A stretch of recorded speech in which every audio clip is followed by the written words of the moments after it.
Membasuh daun di atas titi, anak rangduo membuat sarato. Kami sampaikan salam sesuku hati, selamat datang di acara kita. Perkenalkan, nama saya Livia Fajrana Iva dari STN 01 Kota Marapa. Saya akan menampilkan sebuah dongeng bahasa Minang yang berjudul Anggun nan Tongga.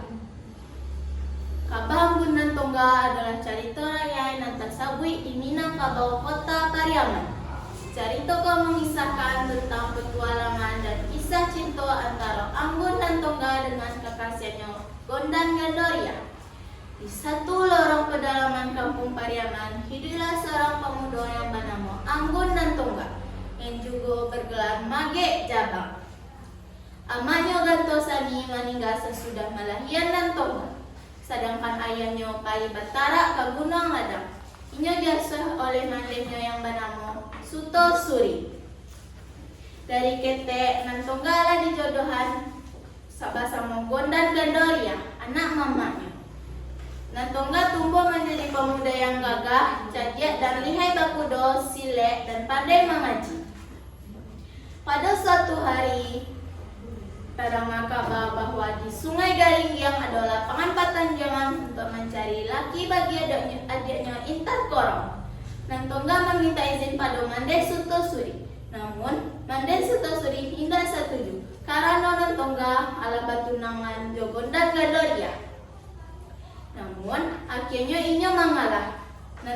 Di Garinggang, Nan Tongga dapat pengalahan nang kodo bahal pada setiap permainan, menyambung ayam, menembak, maupun catur.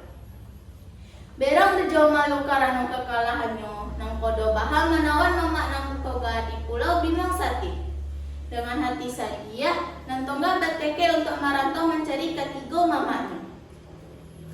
Sabalun pagi, Nan Tongga meminta izin pada Mandeh Suto Suri dan tunangannya Gondan Gandoria. Nan Tongga pai balai yang menggunakan kapal dan dang panjang. Di kawanan pembantu setianya Bujang Selamat dan nakodonya bernama Maling Ciame. Akhirnya, Nan Tongga sampai di Pulau Binong Sati. Inya menyuruh kapal balabah di situ. Utusan Panglima Bajau Raja Pulau Binong Sati tiba untuk mengusir Nan Tongga. Tapi, Nan Tongga menolak. Dalam bacaka, akhirnya Bujang Selamat berhasil membunuh Panglima Bajau. Nan Tongga menemukan salah seorang mamanya. Nang kodo rajo dikurung dalam kandang babi. Nang kodo rajo menceritakan bahwa kedua mama Nan Tongga lainnya, Kati Intan dan Membudu Sati, berhasil meloloskan diri ketika pertempuran di laut.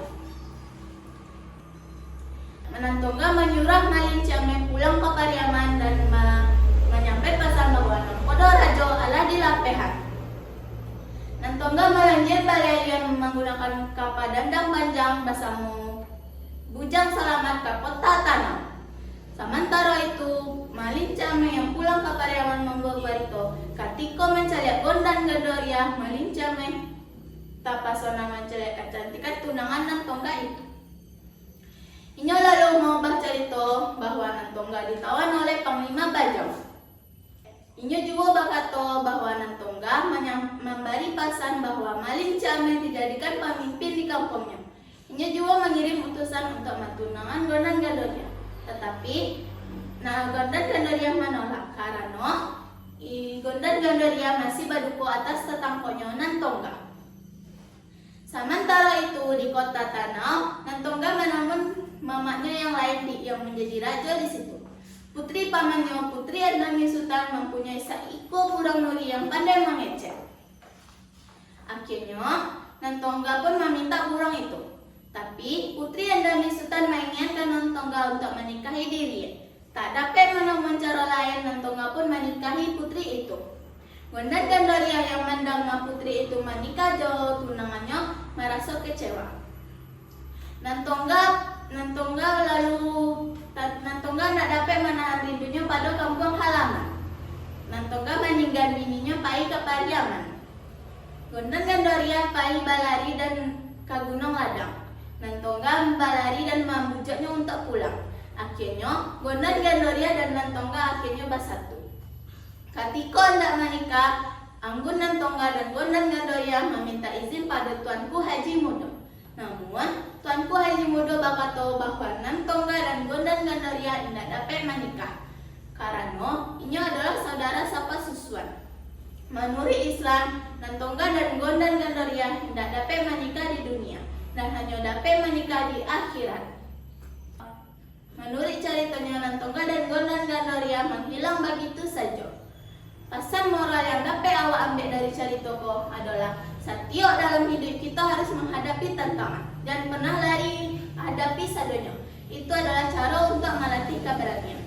Saya akhiri dengan pantun urang maka kai bahijrah pada Nabi sangat lapatlah. Wabillahi taufiq wa hidayah. Wassalamualaikum warahmatullahi wabarakatuh.